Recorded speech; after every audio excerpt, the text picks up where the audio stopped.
Right now I'm charging at the Sebastopol supercharger, but the whole plan for today is basically just to see what I can see, enjoy going out for a drive. And I'm mainly want to shoot the EM1 MKii with I got the 12 to 60 panel Leica, and I also have my GFX too, so we'll see how I feel about that. If I find a good composition, I might make a comparison video between the two, but we'll see. So I gotta go get a sandwich and then get the car unplugged.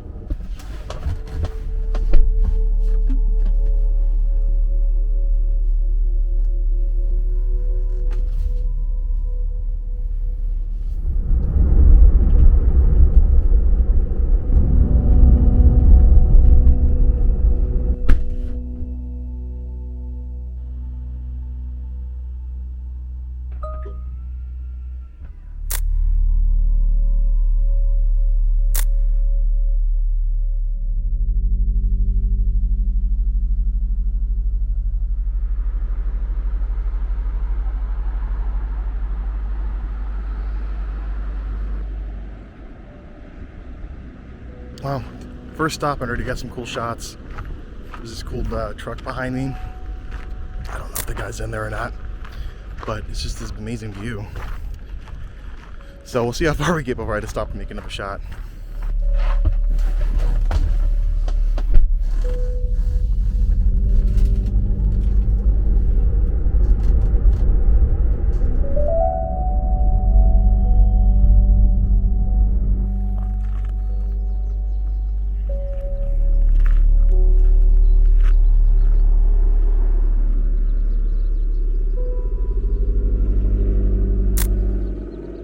You know, it's a bit of an obvious shot, but come on. Look at that. How could you not? That's amazing. Anyway, on to the next one.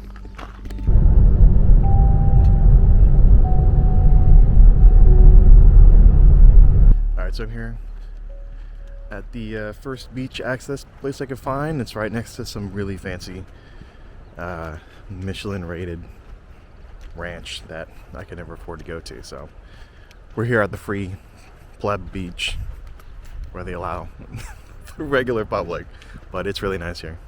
Check it out.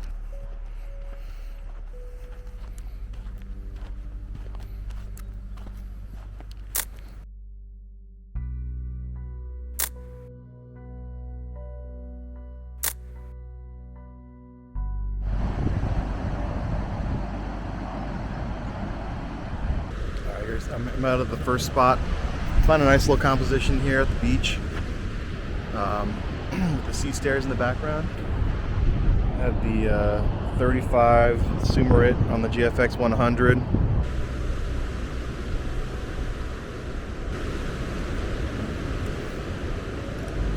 So I want to do a shot. EM1, kind of roughly equivalent settings. And then I'll try one with the high res mode and see if that helps. But right now I'm going to try to match up the frame as much as I can. Alright, we'll see how that works out.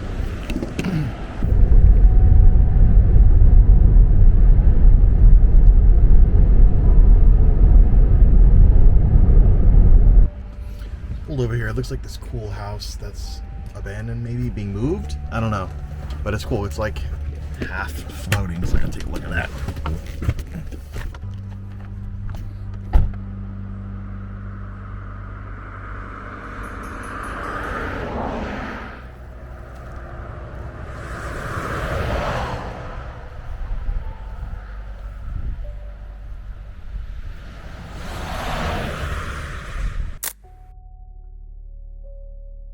Alright, so I had to break out the GFX. I'm going to do another comparison between that and the EM1.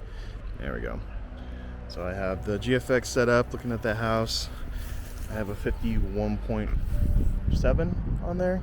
So it's like a 40 mil. I'm going to shoot this at f8, and then I'll get it close in the EM1. I'll do another high res shot. And we'll see how that goes.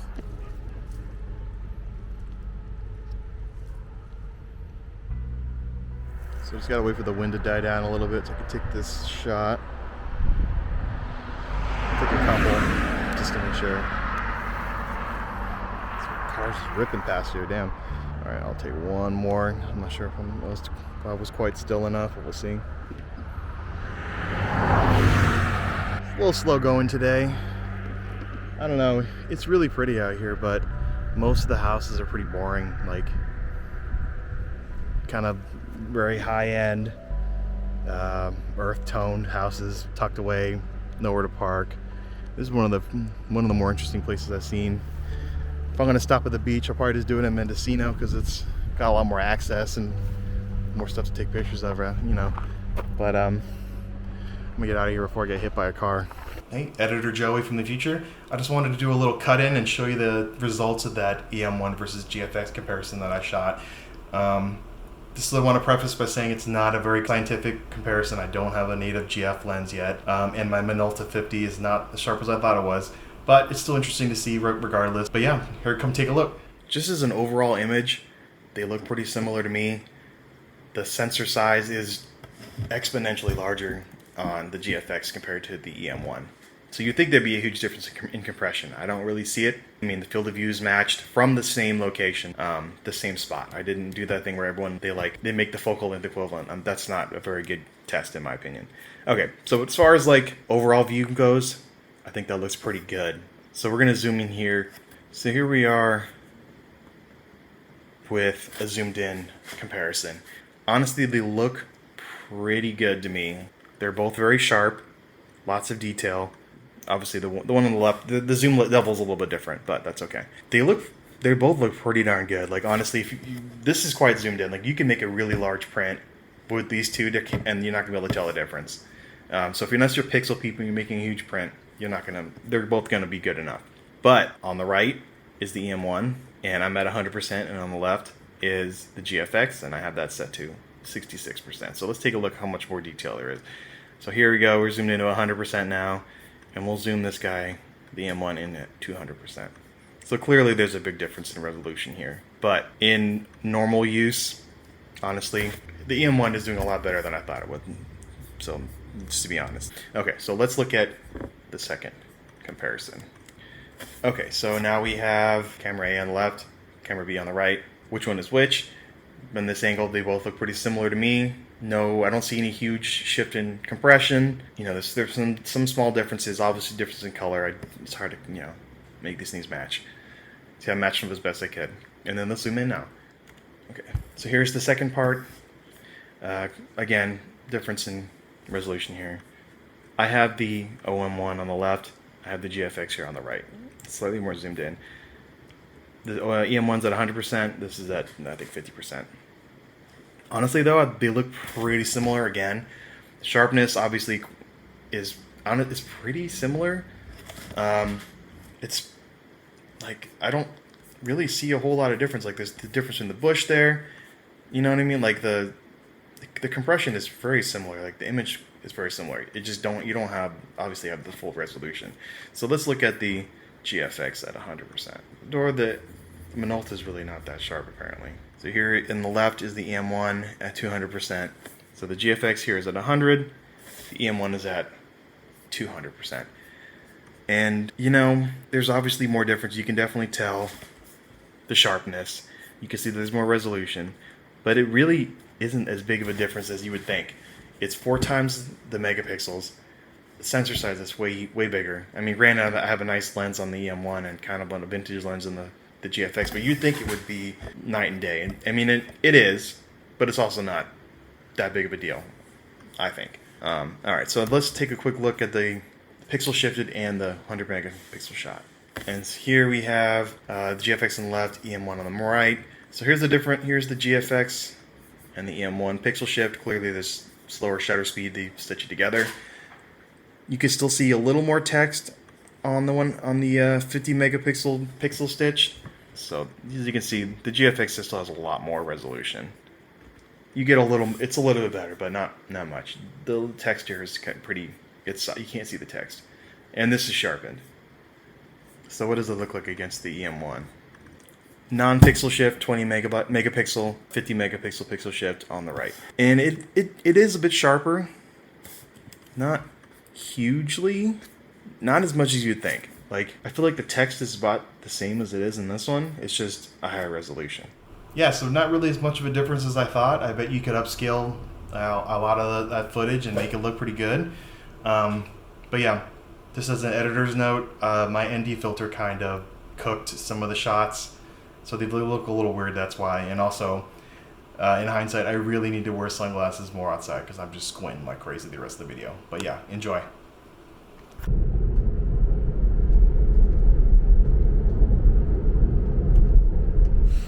Yeah, check this place out.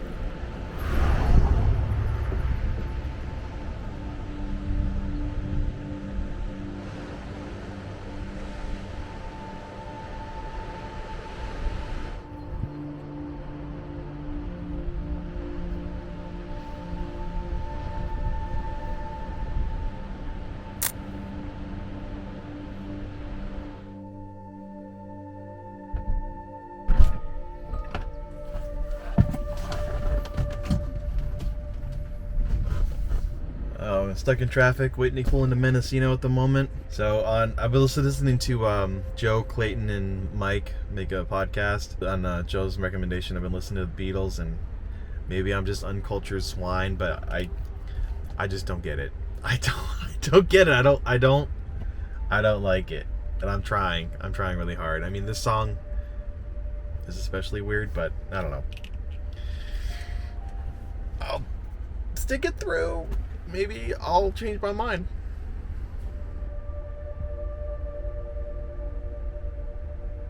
So I'm finally here in Mendocino. Got a coffee. I had to ditch the GFX and everything else. It's just too much gear. It's too heavy. So I just got my little bag and this and my EM1. And I'm just gonna walk around down here in downtown, go to the beach. I can't bring all that gear. It's just too damn heavy. But the coffee's really good.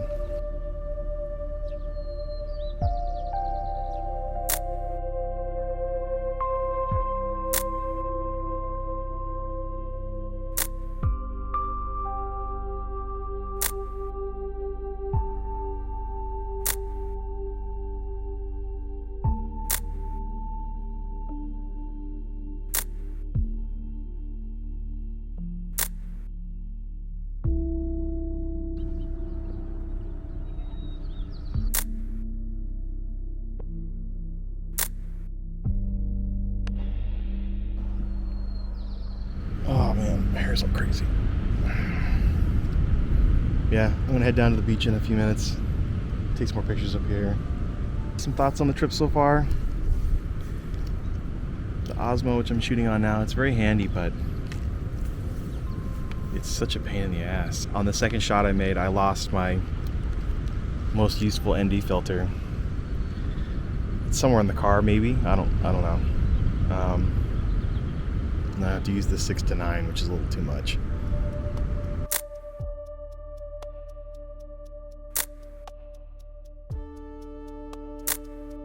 So here we are in Mendocino, where I wanted to end up the whole day. Yeah. I didn't take as many pictures as I was hoping to. Just kind of got in my own way a little bit in the beginning. You know how you always have to get the first shot out of the way just to get the juices flowing. I was mainly looking for like old cool houses and abandoned cars, abandoned buildings, that kind of stuff. And ironically, I saw more of that on the way to the ocean than I did at the ocean, along the ocean. So I should have stopped earlier. I saw a lot of cool pictures on the way up, and I don't know. It's kind of weirded out by doing that maybe in the rural area, and just I don't know, wanting to wait. I don't know why, but we're here. It's beautiful. I'll show you guys. There you go. Look at that. This driftwood on me, just this exposure a bit. Very nice. The beach all to myself, mostly. Now that everybody's gone, let me set up my camera here. There we go. Yeah. That's where everybody met along the way. I ran into, decided to come down and join me down here for a while. You know, I'm still new at this, so I'm still kind of awkward. So I had to wait for them to go, but pretty much I have it to myself. I don't know about you guys, but I have a hard time relaxing when I get to my destination. I don't know why. I sit down for like 5 minutes and then I'm like, okay, gotta go. Gotta do something else, gotta keep moving. But I think I might go for a little walk and just try to enjoy it for a little bit. Maybe I'll listen to a podcast for a few before I head back. So after this, I may or may not film anything else. I don't know. If I see anything cool, I'll stop. But I got some great pictures. I'm really glad I went with the 12 to 60.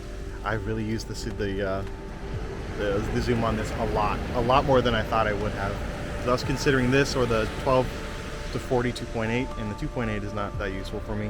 It's not that much brighter in low light. I can use this at the wide end if I need 2.8, but that extra 40 mil of equivalent zoom really helpful. I use that a lot.